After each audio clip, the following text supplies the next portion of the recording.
The siren of her alarm clock snatched Madison from another night filled with terror and agony. As she sat up to turn the buzzing off, she winced in pain. With delicate touches, she felt the back of her head. A rather large knot rose out against the base of her scalp. For the third night that month, she'd lived the life of someone else in her dream. This person got away. It thrilled her beyond words to not have to live through another woman's violent demise. Ice, madam, for your injury. It no longer surprised her that her groundskeeper knew what she needed. She held out her hand and took the salve to her aching head.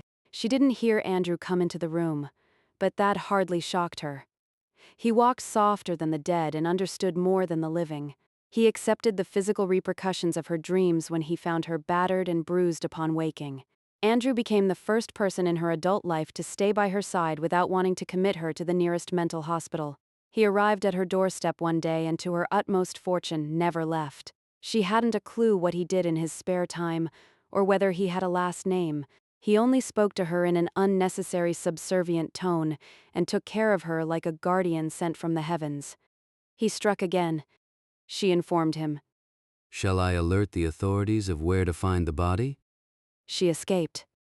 Perhaps she will lead the police to the perpetrator, and you'll enjoy a few nights' reprieve. Madison didn't respond because even on the rare occasions she slumbered without dreams, there would always be another to replace the last. If human nature created monsters, her dreamland would reflect the atrocities. Her parents had her tested by every specialist they found.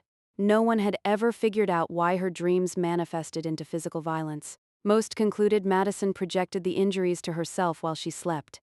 He'll go after her again. Her will to survive excited him beyond words. Madison said. Do you think she'll visit the hospital? Yes, I believe she will. This one was strong, stronger than I've seen in a very long time. I'd check the emergency rooms. As you wish, madam. She no longer questioned how he got the information to pass along to the local authorities, but between the two of them, their anonymous tips in the past helped capture the criminals who haunted Madison's dreams. Andrew couldn't be a day under 70, and Madison barely qualified as an adult with her thin frame and small stature. They made unlikely crime fighters. In the 30 years of her life, she never broke the barrier of 5 feet in height. The rest of the morning followed suit to every other sunrise. Madison awoke injured. The same doctor that tended to her wounds as a child arrived at the house by the time she finished her shower and confirmed her suspicions of a concussion, but let her know that despite the blow to her head, she'd survive. At breakfast, Andrew handed her a copy of the fax he sent to the police. It listed the name of a woman admitted to the emergency room with the same injuries as she awoke with and reported an attack. They wouldn't be able to trace it back her home. Andrew ensured her ability to remain free from the prying eyes of the authorities. Andrew was the butler to her superhero, without all the cool gadgets. Thank you, Andrew. I believe I'll go to the gym this morning. The doctor warned you against swimming with a head injury. He replied. He did indeed, Madison said. Madison left him with a smile on her lips. He always knew what to say to make her feel better. She grabbed her gym bag and headed toward the garage. Her parents gave her their sprawling estate and everything in it when they moved to Italy.